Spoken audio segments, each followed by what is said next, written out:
So here we are today in New York City. The course is called Rising Dawn of the New Age. Yeah. I write these things so long ago.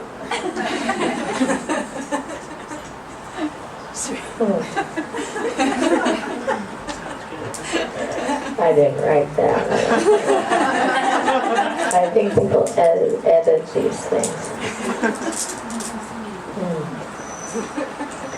Have you all noticed a change in your own lives and global lives since the 21st of December, as we entered this age? It's been pretty amazing. For us, it's been everything. It isn't like, oh, we're home free, right? No. It has every challenge, every high, every low. I think our tests are here to the strength that you have with your own identity. And that seems to be what comes back. All the books you've read, all maybe you've written too, all the studying you've done with all the teachers, all the courses, all the workshops, all the certificates you have earned, whether it's Kundalini or others, all the maybe even university studies. But it all comes back to, even though we would like it to be different because it'd be so much easier, is your happiness, your health, your identity is within you. And we have gone so long or so far trying to find it on the outside, right? You know, whether, as Swamiji says, the same at the ashram, whether you're just shopping, or whether you're reading more books, or whether you're taking more courses, or doing more and more and more on the outside. It's the peace within, and it's such a cliche, and it's almost like tiring to even hear it, but it is the truth. If at that time that you can go inside and you've got an identity, you have someplace to go home to within yourself. And yes, I do believe that there are places that are more conducive to going inside, to having a home within you. So everyone thinks if you go to India, you're home free. Well, being there for almost 2 months this time, the longest I've been since 1977, you follow yourself everywhere. You cannot get away from it. You're going to Hawaii to have a nice time at the beach. You're doing this, you're doing that. Your karma, your dharma, your life follows you wherever you go. You lock your doors and say, I'm not with the human race anymore, I'm just going to go inside. It will follow you.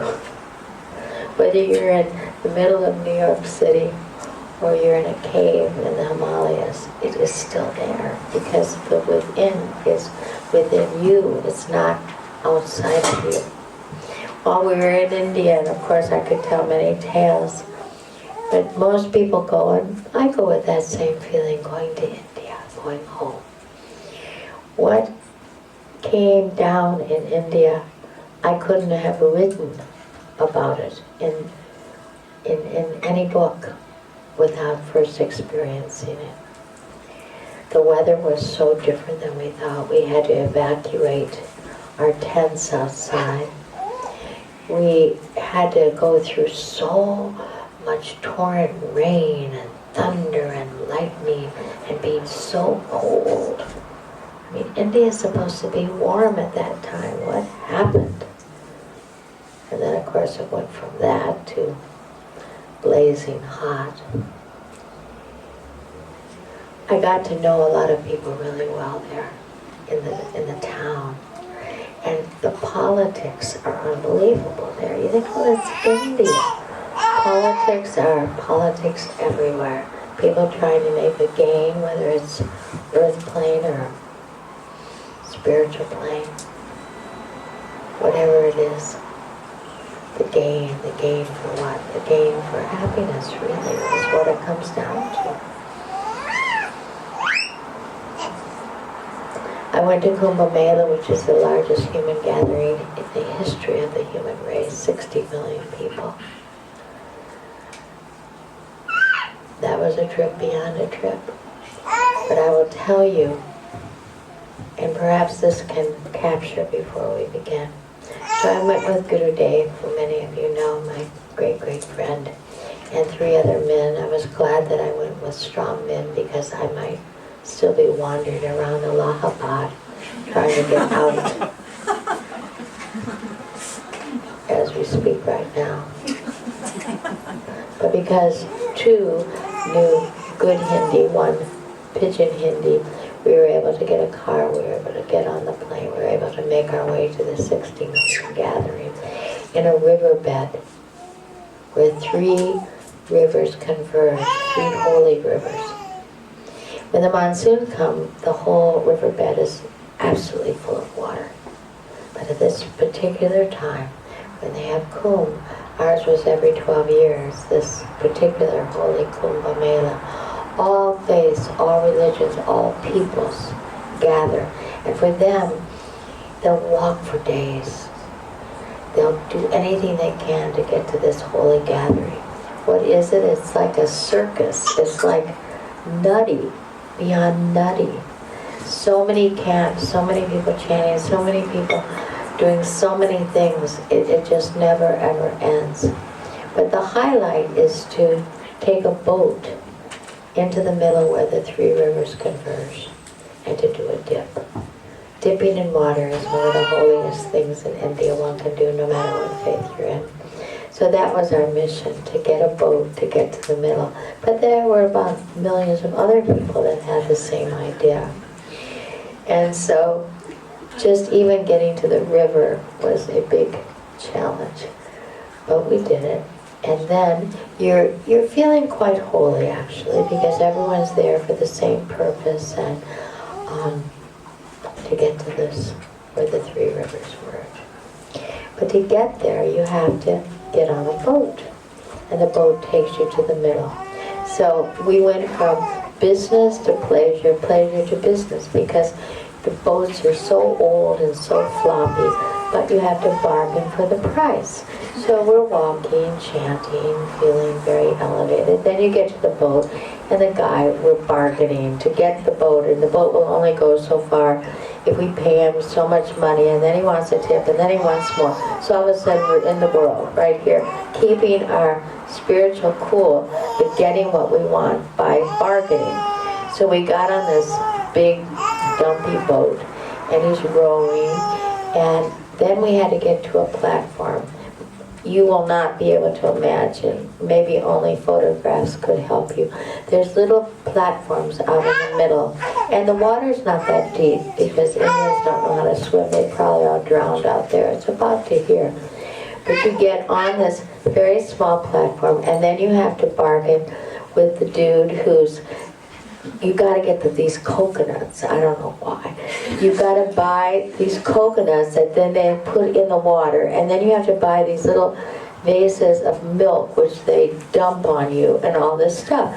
But after your coconut that they, in spirituality and chanting, put it in, then they take it out for the next person. So you don't get to keep the coconut. It has a red string around it all. So then we had to bargain with that guy because we have white skin. They probably thought they could get more. So we're like this, and then bargaining. And so then you get in the water, and then to get out, I had to change my clothes on this little square thing. And then we had to bargain to get a boat to go across to the other side of the river, another boat. And it went on and on like that. So you watch yourself engaging and keeping this sometimes and not. And to me, it was totally a metaphor of life. To be in, you finish your sadhana, you finish your yoga class, you feel so grand. And then to go out, and can this stay with you? It can only stay if it's there.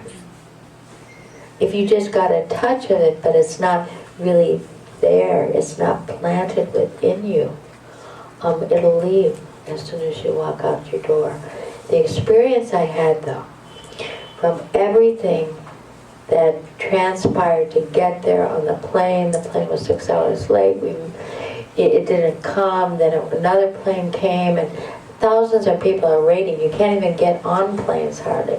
Then you get off, and there was another spiritual leader, Sri Sri Ravi Shankar, so they forgot about us.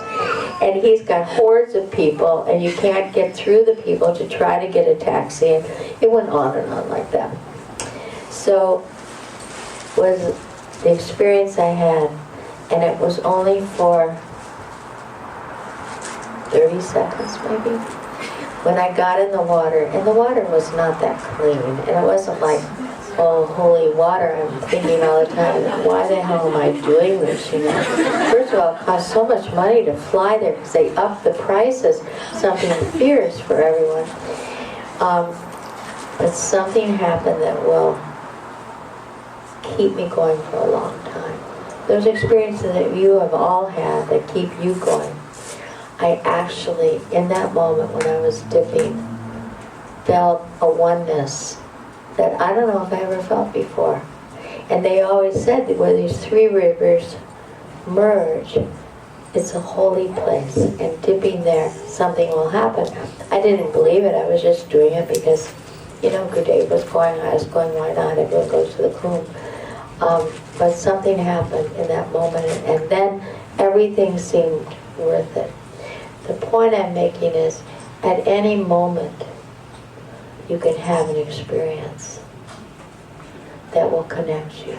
And then that experience will build on the next one and the next one and the next one, until I do believe that shunya is a connection of the onenesses that you feel. It's almost like maybe a miracle happened to you in your life, some phenomenal, and you felt that oneness, but then another one will happen, until finally, in a sense, you expect them. It isn't any longer this da-da-da-da miracle. It's called life. Being in the right place at the right time.